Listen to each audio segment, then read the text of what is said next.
En el año 2014 se cumplieron 100 años del nacimiento de Julio Cortázar. En la ciudad de Chivilcoy, lugar donde fue profesor entre los años 1939 y 1944, se realizó un acto en homenaje.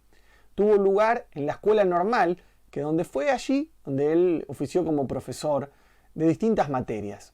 Tuve el agrado en aquel entonces, era estudiante del profesorado de Historia, y de ser invitado por las autoridades del colegio a brindar una charla. Fue una breve charla donde elegí hablar sobre la carrera literaria de Cortázar y las distintas etapas que él tuvo en su proceso como escritor.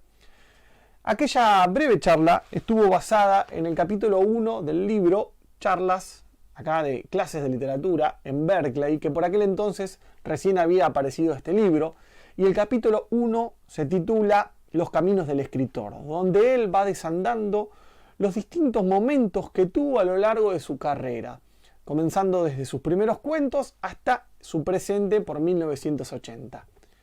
Como testimonio de aquella charla queda una grabación con una calidad más o menos, no se ve muy bien, no se escucha del todo, pero es un lindo documento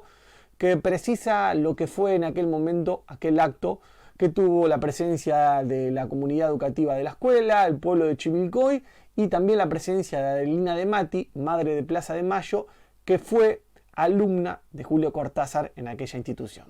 Así que lo que vamos a ver ahora es un registro, como les digo, sin la mejor calidad, pero que vale como testimonio del homenaje que le hizo Chivilcoy a Julio Cortázar a 100 años de su nacimiento en agosto del 2014. Tomando la palabra de Cortázar, hay un libro que a mí me gusta mucho, que es de una tirada reciente, que se publicó con unas clases magistrales que él dio en Berkeley, en donde él, para empezar las clases, dice que todo escritor recorre un camino. Lo llama los caminos de un escritor, digamos. Su camino como escritor, según él, atravesó 3 etapas. Una etapa primera, que él denomina como una etapa estética, en la cual su único interés por la literatura era la literatura misma, digamos. Para él, escribir un cuento y juntarse con sus amigos y la literatura en sí no tenía otro fin más que la literatura, digamos. Él no veía que el escritor tenga una misión que cumplir, sino simplemente navegar por el mundo de la fantasía, donde los elementos fantásticos sean los que hagan la historia sin ahondar, por ejemplo, en temas políticos del todo. De hecho, él comenta en esas clases que cuando fue la Segunda Guerra Mundial, o por ejemplo la Guerra Civil Española, sí tomaban partido, por ejemplo en el caso de los revolucionarios, de los republicanos en España o de los aliados en la Segunda Guerra, pero no lo hacían de una manera en la cual emitieran sus opiniones a través de los libros, sino que quedaba por ahí en una charla de café. Pero él marca un quiebre, que es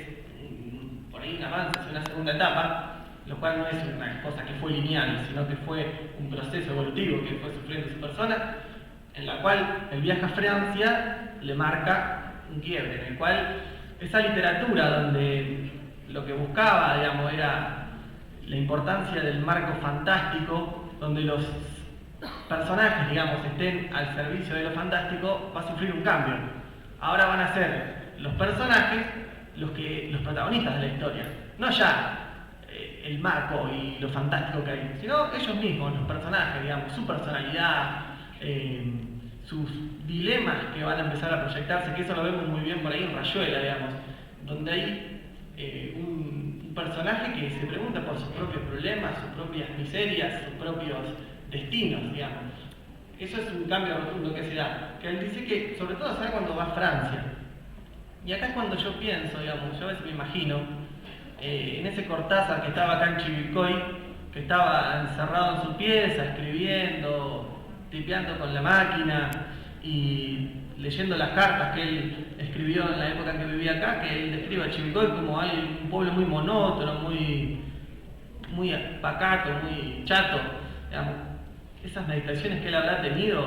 y habrá pensado después, habrán repercutido para mí, no sé, digamos, en tratar de subvertir, de romper los moldes, de querer que esto sea otra cosa. Bueno, a partir de la literatura ya de una segunda etapa que él llama metafísica, digamos, donde los personajes ya se interrogan a sí mismos, creo que ahí lo empezó a lograr un poco mejor. Pero hay un quiebre por ahí, creo que es el más interesante en este aspecto, que es cuando él en el año 59 ve toda la gesta cubana de la revolución, algo que le llamó mucho la atención. Desde el primer momento él le llama la atención ver a unos barbudos luchando por una justicia social, luchando por la igualdad del ser humano, lo cual desde el primer momento quiere ir a esa isla, conocer, ver qué es lo que está pasando ahí, si es como le están comentando sus amigos, sus conocidos. Finalmente, 2 años después, en el 61, a pesar de que era muy difícil asistir, digamos, los primeros años de la revolución, poder estar ahí presente en Cuba, él logra, a través de Casa de las Américas, que era para integrar un jurado literario, él está ahí y vive 2 meses en Cuba. Y él dice que en Cuba no es que se encuentra con cenáculos literarios cerrados, sino que anda caminando por la calle con la gente, vivenciando en carne propia lo que fue esa revolución cubana. Y eso creo que, de hecho, las mismas palabras de Cortázar, él lo dice, eso marca un quiebre total, donde él empieza a ver que la literatura, en sus propias palabras, es una ametralladora, es un arma de batalla. Entonces va a empezar a tener todo un compromiso a partir de la literatura que no se va a limitar simplemente a narrar historias fantásticas, sino que a través de lo fantástico él va a tratar de mandar su contenido, su compromiso político, digamos. Que eso también es muy rescatable porque él nunca, a diferencia por ahí de otros escritores, escribe a manera de panfleto o escribe algo liso y llano, ni siquiera nunca se convirtió en un intelectual orgánico de ninguna revolución, sino que siempre lo que propuso es seguir superándose como escritor, digamos, que a través, él decía, yo soy muy conocido por tener grandes obras, digamos, yo no tengo que escribir panfletos para que la gente se entere y hacer propaganda, yo tengo que seguir escribiendo literatura de buena calidad y que la gente me siga leyendo y de esa manera poder comentar y expresar qué es lo que está pasando en los pueblos de América Latina que luchan por su liberación, bueno, en todos los pueblos del mundo que luchan por su liberación. Creo que ese es un poco el camino que él recorre Cortázar desde que estaba en Chivilcoy hasta su compromiso que lo llevó después, bueno, a apoyar a Allende en Chile, que lo llevó a vivir en carne propia y ser parte del proceso de revolución en Nicaragua, haber venido a la Argentina, bueno, haber apoyado la causa de los derechos humanos en plena dictadura, obviamente desde el exilio, pero armando tribunales, armando conferencias, bueno, estando con las madres, haciendo reuniones desde Europa, para poder decir al mundo qué era lo que estaba pasando acá, en esos momentos, digamos, no era nada saludable. Justamente, yo había hablado de que en su última etapa él estaba comprometido con los derechos humanos y él estaba en el exilio, en Europa, y desde Europa realizaba conferencias, reuniones, en las cuales daban a conocer cómo era la situación en Argentina, la situación trágica que vivíamos,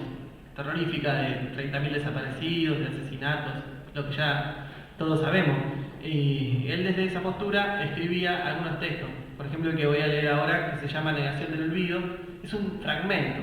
no es todo, pero bueno, creo que va a ser un buen puntapié para que... Imagino que acá hay muchos que ya lo conocen, pero supongo que habrá algunos que no lo conocen todavía. Entonces, bueno, yo creo que la invitación que les toca hacer es a los jóvenes, a los que se sientan jóvenes, sobre todo a los que quieran volver a ser jóvenes o quieran ser jóvenes. Me parece que si en algún momento tienen ganas de volar o si tienen ganas de flashear o no sé, de que la cabeza les haga así, pueden agarrar a Cortázar, cualquier cuento, cualquier libro,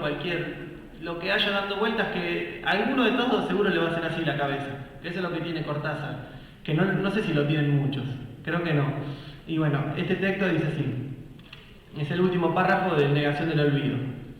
Pero precisamente por eso, porque en este momento tocamos fondo como jamás lo tocó nuestra historia, llena sin embargo de etapas sombrías. Precisamente por eso hay que asumir de frente y sin tapujos esa realidad, que muchos pretenden dar ya por terminada. Hay que mantener en un obstinado presente, con toda su sangre y su ignominia, algo que ya se está queriendo hacer entrar en el cómodo país del olvido. Hay que seguir considerando como vivos a los que acaso ya no lo están, pero que tenemos la obligación de reclamar, uno por uno, hasta que la respuesta muestre finalmente la verdad que hoy se pretende escamotear. Por eso este coloquio y todo lo que podamos hacer en el plano nacional e internacional tiene sentido que va mucho más allá de su finalidad inmediata. El ejemplo admirable de las madres de Plaza de Mayo está ahí, como algo que se llama dignidad, se llama libertad y sobre todo se llama futuro.